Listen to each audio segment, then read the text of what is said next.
Okay, so today's video, we're going to talk about 5 key things that I learned the hard way doing e-commerce in Nigeria, right?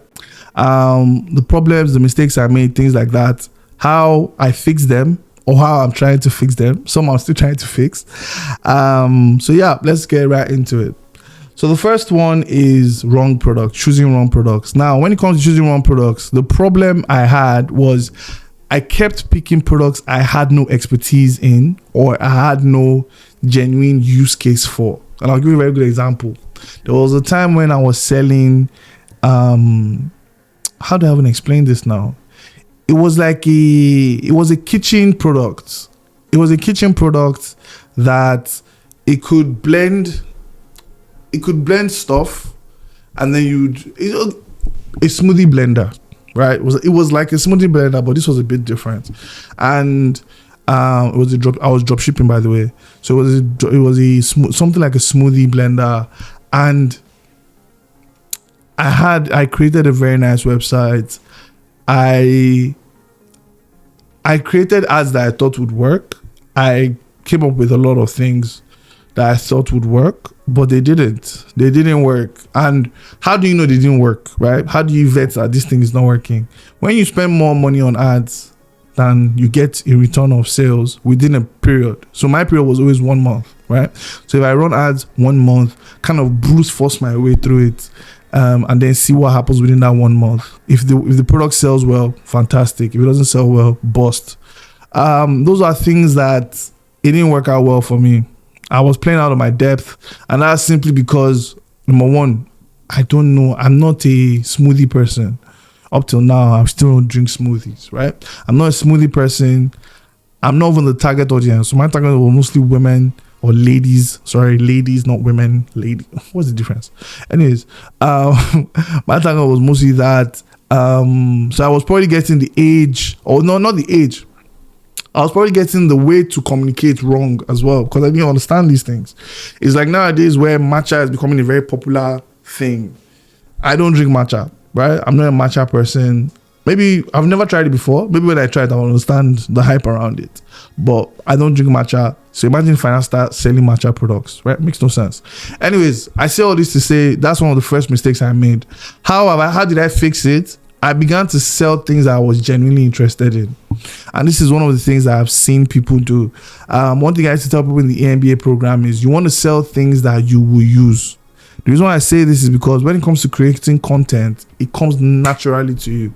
The idea, the hook, the style of content, you don't struggle with these things, right? They just come naturally. Even if you're one of those people that maybe you're not into social media or you don't know what to do, you know, learning these things would come easily to you. So another good example was, there was a time when I was obsessed with Chelsea boots. Obsessed, guys. I really wanted to start a Chelsea boots business. I had a brand that I was going to use as my template, Oros Los Angeles, I believe that's their name. And then it was Taft clothing. Those were the guys I was going to use as my template. I had everything ready to go. I had a partner I was going to work with for the boots, things like that. I already checked out some samples, sent it out to a few friends to also let them get their feel of it. I already started to build, I already started to build like my customer review bank, my content bank, all of that. Why didn't it work? Nigeria happened. And what I mean by that is you call them shoemakers, right? The shoemakers, let's call them that, or the people that were working to make the actual products. Man, they will say one thing today, do another thing tomorrow. So it was just like, that was another problem that I knew that nah, this would not work. The next mistake I made was logistics. I think I've spoken about this. I have a full video that talks about this particular one. But when it comes to logistics, I used to give people the exact time frame. So, the logistics partners, they will tell me that, we'll deliver tomorrow before 2 p.m. Me too, I'll go there, tell the customer, you'll get it before 2 p.m. Life will happen. They won't get it at 2 p.m.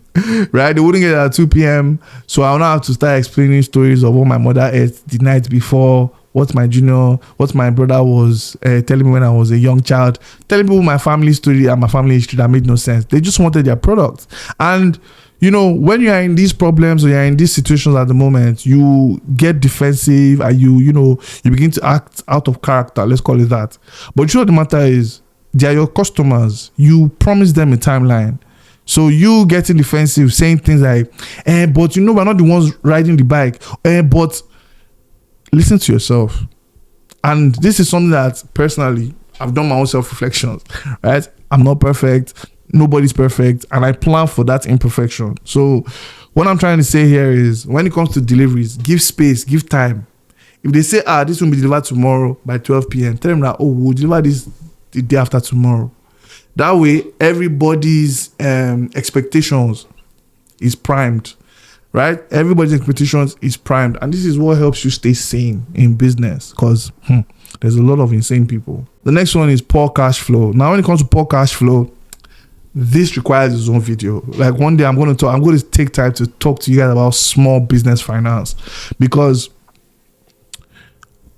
one thing that takes money the most in especially online businesses is your ads, right? Your stock, your ads, your stock, and if you have staff, your staff. Those three things are most likely where the business would bleed money the most. Once you have prioritized these three things, right, you are good to go. Now, every business should keep a portion of sales away. Now, with the way we're all taking, the tax man very seriously from next year, you're going to keep portions of money twice, if that makes any sense. So you keep one portion of money for tax, for VAT, all of that. You keep another portion of money for your your expansion, your investments, your expansion, your investments, and your scaling for your business, your research and development. You keep portions of that.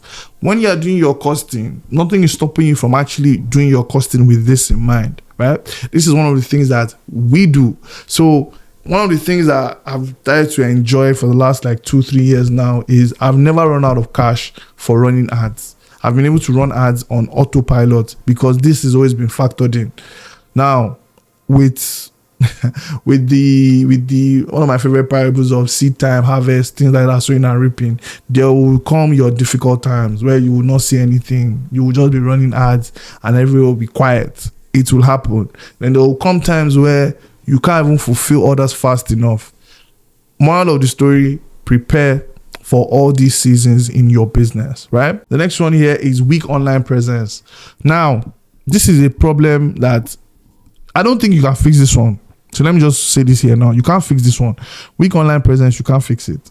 Especially when your business is new or just starting. You will start with a weak online presence. That's typically how it works. How do you improve that weak online presence? You post some more. You run ads. You tell more people about it. You post more customer reviews. Things like that. I have a video that talks about how to sell your business on social media. Go and watch that video next if you've not watched it before. But that's pretty much how you solve a weak online presence. Now, if you've been running your business for 3, 4, 5 years and you still have a weak online presence, it's because you are stingy. You are stingy in the sense, calm down before you get upset. You are stingy in the sense where you are not running ads. You are not doing giveaways. You're not looking for ways to promote the channel. You're not looking You're not looking for ways to promote your social media page. You're not looking for ways to grow the page. You're doing nothing basically. I don't know how to put it. Social media nowadays is so important. The final one is doing everything alone. I think this is one of the problems that I faced very, very, very early. And you'd face it early because you don't have money to get other people on board. But you don't need to. I think the difference when I started my first e-commerce business or my first serious e-commerce business and now or today is there's AI. I have a video where I show you how you can create your own first AI assistant, right?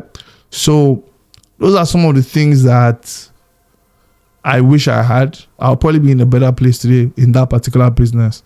But at the same time, I also advise and suggest that people start businesses where possible with a friend or with a family member or with somebody that you trust, right? Start it as a partnership. Now, the good thing with partnerships is they don't have to be registered in the business with you. You can register the business as a a solopreneur, like they call it these days. Nowadays, you can set up an LLC as a one-man shop, right? That kind of thing. But then set up a partnership where they do certain things and then they get percentage of sales or percentage of revenue or percentage of profits with those kind of things, right? So if you have a friend that is interested in photography or has a photography business, partner up with them. That's what I'm talking about here. I'm not saying bring them into your own business. Do that if you want to. I'm not saying bring them to your business. But that's one thing that I started to learn very, very early on. And then you begin to build momentum in two ways, right? Yeah, I've given you guys a lot of options that you can go and watch next. On the screen, there'll be a video that you can probably watch that YouTube is saying as your best recommendation to watch next. So you can watch that as well. Yeah, I'll see you guys in the next video, which is tomorrow. Subscribe if you haven't subscribed. But yeah.